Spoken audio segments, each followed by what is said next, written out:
आणि हे ते घरादार द्यायला लागले. त्या रागा घेतल्याने सुद्धा मी म्हणलोय का आम्हाला त्याला म्हणजे ते चांगलं होतं तुम्ही कोणत्या दुकानातून घेतले कोणत्या पद्धतीची संधी आहे हे सांगितलं घेऊन द्या. म्हणजे हे आरोपी सुद्धा त्यांचा माणूस अशा ठिकाणी भेटत काय काय दिशा चालली फडणवीस साहेब काय सरकारमध्ये मंत्री संहिता आपल्याकडे एकच रोल आहे वाटेवर बाकीचं काय याच्यातला एक आरोपी सुद्धा देशमुख कुणा वाटतंय झालं त्याचं नुसतं करा आपल्याकडे एकच रोल कारण मी काय सरकार नाही माझ्याकडे काय दुसरं काय नाही माझा समाज आणि आम्ही न्याय घेणार फडणवीसांना साहेब म्हणून सांगतो शेवटची विनंती आहे मी सांगतो खंडणीतला आरोपी आणि खुनातले आरोपी एकच तुम्हाला त्यांच्यावर मोका लावून त्यांना जावंच लागणार जी काय सक्रिय त्याची सराय टोळी गेली लाभार्थी टोळीची आंदोलन करते आरोपीच्या समर्थनासाठी पाठिंबा द्यायचा सगळी आरोपी तिसरं म्हणणं आहे की तुम्ही आतापर्यंत उज्ज्वल निकमांचे यांचं म्हणणं आहे काय म्हणणं केली आमचं चौथं म्हणणं आहे की ज्यांनी त्याला साथ दिली पुढे टाकायला होती ते 100-200 होत्या काय होते मग जन्म ते सगळे मध्ये टाका मला घेऊ नका कोणाला एकाला होता चौथं पात्र म्हणण्यासाठी की खल्ला फारच्या पोटात चालू आहे 400 मध्ये आपला कपट होऊ देऊ नका त्याच्यात 400 आपला कपट म्हणून तो भारतात पोटात चालणं खूप गरजेचं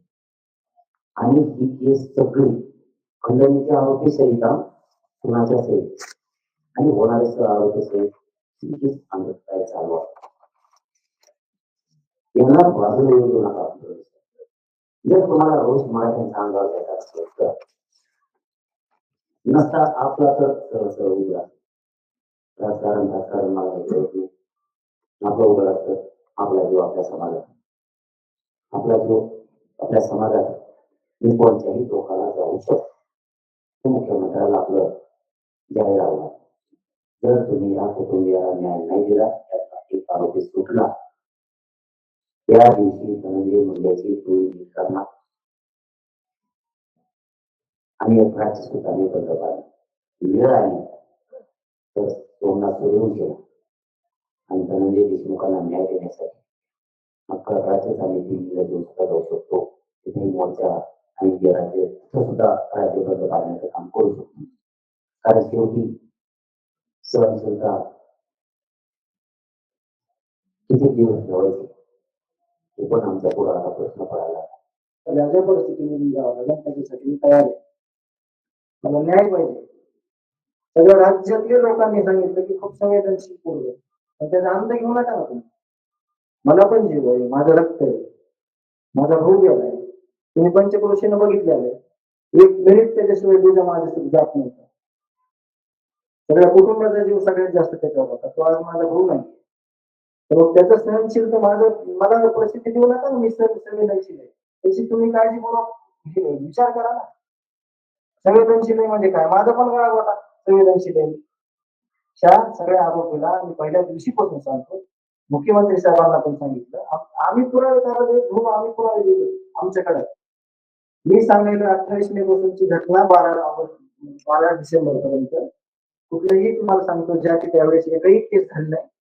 28 मे ची केस 29 ला झाली त्याच्यातले 2 आरोपी ते पुढे कुठंच आले नाही मग 29/11 झालेली केस जर तिथंच केली असती हे आरोप पुढे आले असते का त्यांच्या केसेस गेले माझा भाऊ आणि मारून टाकल्यावर माझ्या केसेस घेतल्या माझ्या गावातल्या हे घेतल्या कोण चुकीचं घेतलं चुकीचं वागणार तुम्ही आता काय आम्ही एकदम संवेदनशीलपणे एकदम शांततेत नियमितेनं विनम्रपणे आपण म्हणतोय माझ्या भावाला न्याय तुम्ही येताय सांत्वन करताय तुमचं तेच म्हणणं त्यांनी ते दिलं सोडून दुसरीकडेच बसले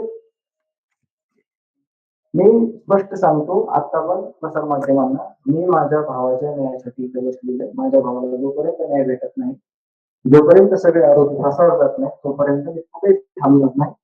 आणि मी मुख्यमंत्री साहेबांना पण एक विनंती करतो, मी जिथे बोललो त्यांना तेच बोलतो. माझा पूर्ण विश्वास आहे, फक्त माझा विश्वासघात करू नका. मी तुमच्यावर विश्वास संपर्क म्हणजे तुमच्यावर विश्वास, तुम्ही दिलेले शब्द आहेत ते वारंवार बोलून दाखवत आहे. मुख्यमंत्री साहेबांनी मला शब्द दिला